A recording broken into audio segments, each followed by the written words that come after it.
Hi guys, నేను మీ ఆంధ్రపూరిని. అందరికీ శ్రీరామనవమి శుభాకాంక్షలండి.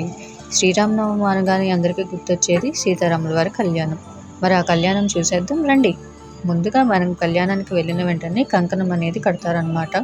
ఇలా కంకణాలు కట్టుకున్న తర్వాత సీతారాముల వారి కళ్యాణం అనేది స్టార్ట్ చేస్తారు. ఆ సీతారాముల వారి కళ్యాణంలో మరి కళ్యాణం జరగాలంటే పెళ్లి కొడుకు పెళ్లి కూతురికి అటు 7 తరాలు ఇటు 7 తరాలు చూసినట్టుగా మన రాముల వారికి సీతమ్మ వారికి కూడా చూస్తారు కదండి. సో ఫస్ట్ అదే అనమాట. అది అయిపోయిన తర్వాత వాళ్ళ పుట్టు పూర్వత్రాలు ఇటు పుట్టు పూర్వత్రాలు అన్నీ తెలుసుకున్న తర్వాత తెరసిళ్ళతో అమ్మవారిని తీసుకొని వస్తారు. సీతమ్మ వారిని తీసుకొని వచ్చి వాళ్ళిద్దరికీ జీలకర్ర బెల్లం అనేది పెడతారనమాట. వీళ్ళు జీలకర్ర బెల్లం పెట్టిన తర్వాత మొట్టమొదట ముఖ్యమైన కట్టు అదే పెళ్ళికి తాళి.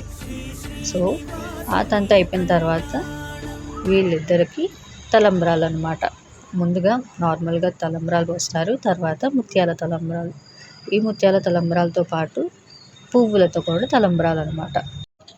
ఇంతకీ రాముల వారి గోత్రం సీతమ్మ వారి గోత్రం ఏమిటో మీలో ఎంతమందికి తెలుసో నాకు కమెంట్ చేయండి.